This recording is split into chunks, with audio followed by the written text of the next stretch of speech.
You are still not charged for any crimes in any country, and but you have still been in house arrest for almost a year. And I wonder, how does that feel? Well, I am indignant about it. I mean, I am actually quite angry about the situation. But we have been, in one way or another, battling the situation since last July. Last July, it became public that there was a worldwide manhunt by the Pentagon for me. Diplomatic cables that came out just this week from the Australian Embassy in Washington show that the Australian government was aware, as a result of speaking to the United States, that the investigation into us and to me personally was unprecedented in scale and nature. That is the phrase the United States government used to describe it. Just to give an example, for instance, you came here from Norfolk where you are in house arrest since a year. Could you describe your daily life? How is the situation? So Norfolk is a rural farming community where I stay with my friend Vaughan Smith, who's a journalist and a well-known war correspondent who's been shot many times. So he's a brave person and a courageous person. And fortunately, there are some people who are still brave and courageous. And he put me up in Norfolk at a time when we had the greatest threats against us. So we never thought that it would be for so long. We never thought that it would be for a year. We thought that might be for a couple of months. And now for 1 year, I have had an electronic manacle clapped to my ankle, 3 monitoring devices in the house giving signals back half a second to British authorities to monitor my movements. Each morning I must go to the police station. There has been over 360 days of doing that so far, more than 10,000 kilometres driven in this process, and I have curfews morning and night. So it has been very difficult for the organisation. How has it been for you? That. Well, it's been difficult for me, but I've had many difficulties. This is certainly the most bizarre situation that I've been in. But for me personally, I mean, I'm not just saying this because it's always good to make yourself look like you're brave and rise above a situation. But for me personally, although that has been difficult, we have been involved in a historic process. We have been involved in the fomentation of revolutions in the Middle East and elections in Peru and bringing thousands of people to account and to justice over the years, but especially in the past 12 months. And it is such a significant piece of work that that all the suffering is actually small in comparison. There has been a debate in Sweden and even abroad of Sweden about sex crimes. What would you say about the current situation and the charges against you? There are no charges. No charges, but I mean the allegations. The allegations. So I mean this. I did not know much about Sweden. I mean, I like Sweden very much. I had good friends in Sweden. I'd come several times to Sweden, although for not very long, and I admired the Swedish traditions in this Olof Palme era, and the law, which I thought would protect us. But after the allegations became public, and we should actually look at why are we here at all, was because these allegations became public. And how did they become public? It was because police and prosecutors deliberately pushed them through the tabloid press in Sweden. So after they became public, lots of people tried to latch onto this case in one way or another, and it became heavily politicized. So Swedes came to me and said, this is not about the United States. You know, it's not just the US political pressure. This is normal in Sweden. this is a problem that Sweden has in relations to very, very aggressive moves against anyone who's alleged to have done anything sexual. But can you say anything today in the ongoing process about the allegations? It wouldn't be right for me, and I have always said this, it would not be right for me to violate anyone's privacy by speaking about it. My privacy should not have been violated. And I would also be interfering with the process to speak about it deliberately. But if you look at Sweden versus Assange, all the high-level issues are documented there. A lot of information has come out, has been leaked out by the Swedish prosecution, Swedish police, as time has gone by. So there is background information into the case. But wouldn't it be good to give your version to the prosecutor? Well, we have been trying to do that for more than 1 year. So, no. But not in Sweden. Yeah, but I didn't know about the Swedish system. I didn't know about the Swedish justice system. I still don't know much about the Swedish justice system. But I have a feeling for what is natural justice. And natural justice is when people make allegations against you. Although the circumstances in which they were made are quite bizarre, it's even not clear whether people were trying to make allegations or whether that was something that was seized upon by the police.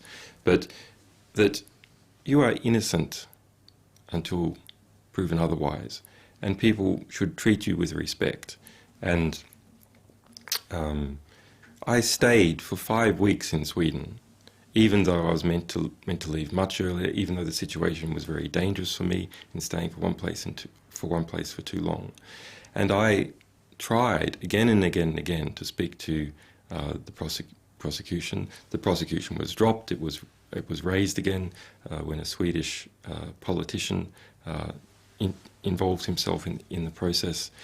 And subsequent to that time, we have asked through every single possible mechanism for me to be interviewed again. Every single possible mechanism under the standard EU mechanism, which is the which means mutual that the legal Swedish assistance treaty. prosecutor will come, Yes. for instance, here. She could come here. She could come to Swedish embassy. She could go to Scotland Yard. We could do it over the telephone. We could do it over voice. A person is always innocent until proven guilty, as you said, but the words Assange and rape has been linked into millions of headlines and articles. And it's like your own weapon of information was torn against you.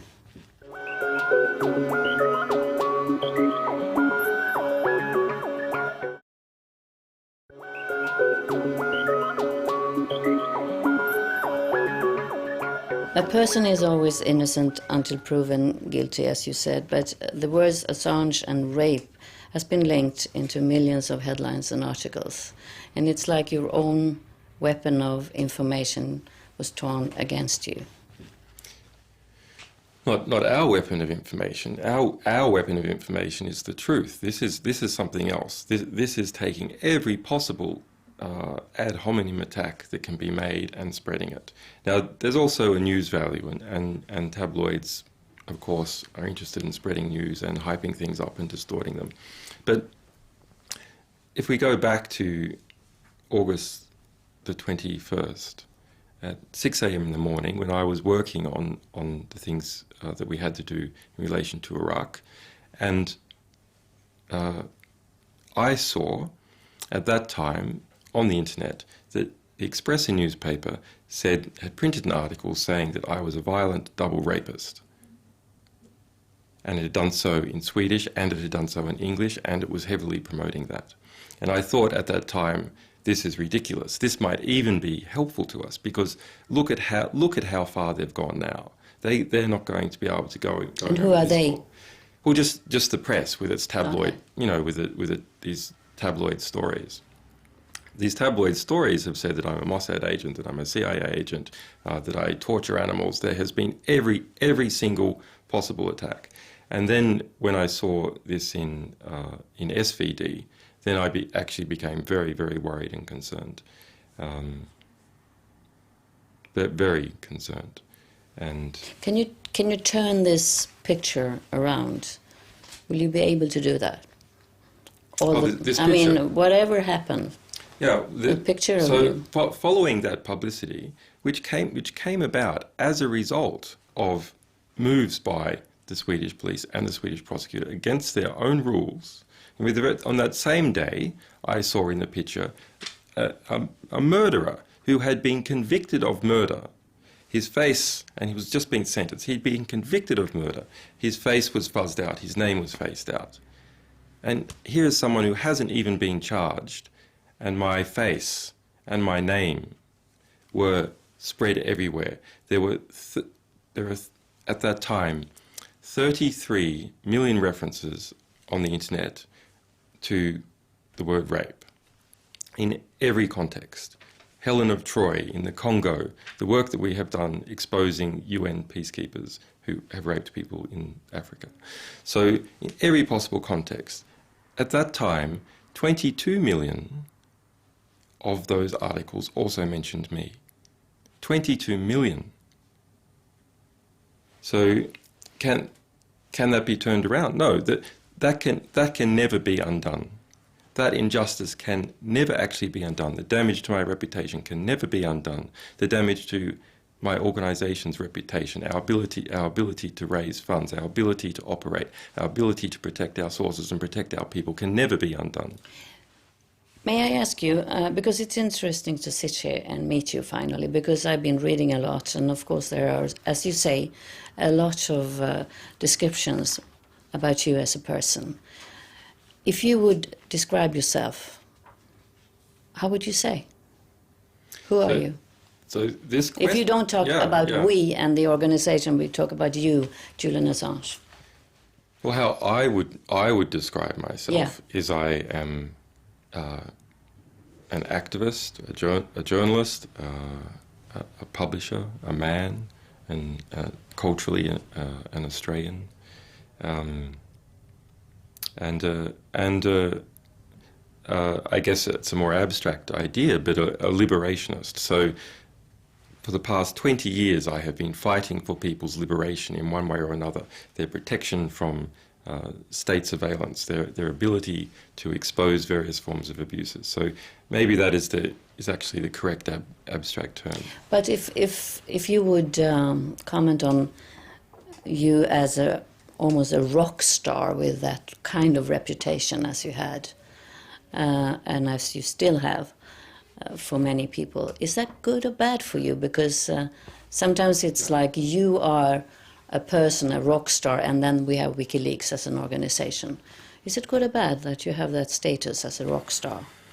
Early on, I thought it was rather helpful because we needed to draw attention to many different issues.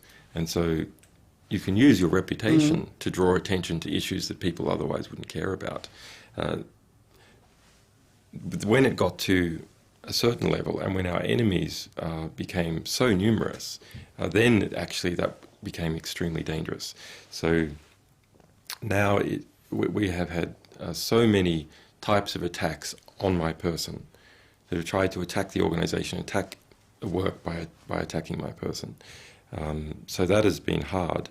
Also, there's a simple matter that when you become very famous, even just a normal person becomes very famous, let alone one with so many enemies, that it becomes hard to deal with people. So, there has been over a dozen books written about me now, by people who have had some proximity to another, people who are trying to make Hollywood films. Many of these books are hostile. Many people are making a lot of money from a brief association with me or a brief association with the But you live, a life where you can't go with me. For instance, I asked you that we should take a cup of coffee before we started the interview, but it was almost impossible because people would recognize you. And what would happen? That's fine, because actually nearly all the time when people recognise, they come up and they say, good luck, and we admire what you do. But has that changed?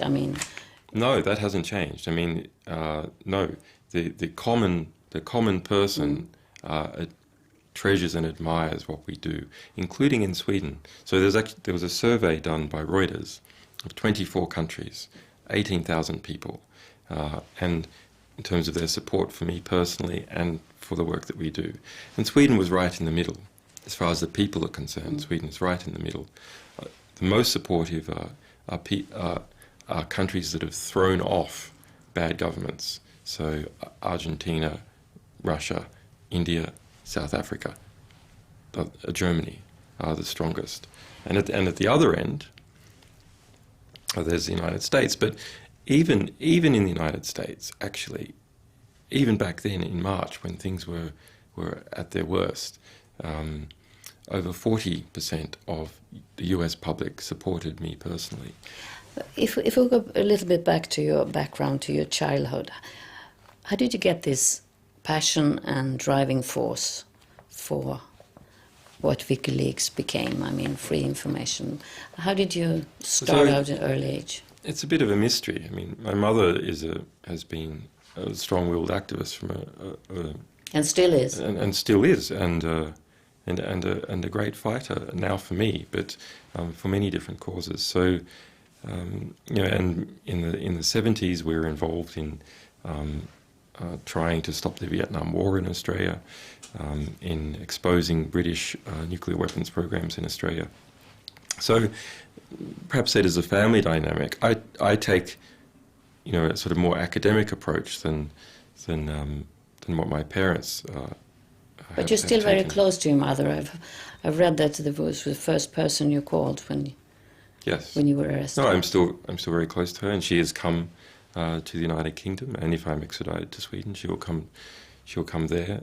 Part of the difficulty of this process is I haven't been able to speak to my family generally. The rest of my family is my children are in hiding. There's been death threats made against them, so they had to go into hiding. How many children do you have? So I can't say for that reason. You can't say that because of what you're threatened. So the names of one is known, possibly another, and the people who are supportive to the United States in relation to our conflict have gone after them. So I cannot, reveal any details about them, but it is a normal number. I mean, there's been that. One of the ad hominem attacks is that it is some abnormal number. No, it is a normal size family. If tomorrow you will be sent in a week or in 10 days to Sweden, are you afraid that you will be hand over to the US? And what will happen to you if you will be there? Yes. So that is the single biggest consideration is a handover to the United States. And what will happen then? And that's a consideration not just for Sweden, it's a consideration for many countries that are friendly with the United States, including England. But we have looked in detail about what the situation is with handovers to the United States.